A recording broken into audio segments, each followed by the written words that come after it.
Hello and welcome to my channel. This is my first video and I'm very excited because I've been wanting to do this for a long time.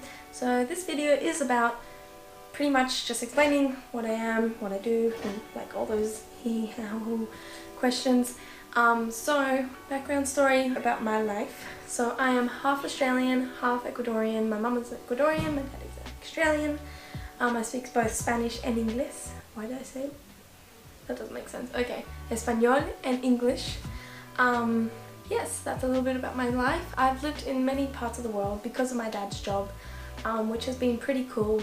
So that's why I wanted to start this video, because I think I have a lot to talk about, my experiences. So I thought I'd share this with you guys. The reason I started this is because I've been wanting to do it for a while, but I thought I could do it, but then I'm like, I could do it.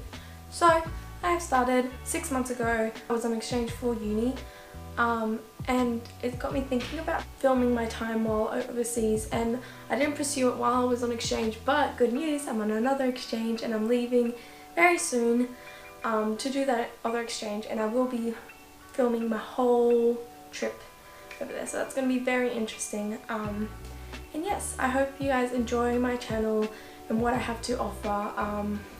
If you do like what you see, please give a like somewhere. I'm not used to this, so like either down there, I think it's down there. Yeah, give a like down there and subscribe. That would mean a lot to me. And yes, bye. That was really evil, but bye.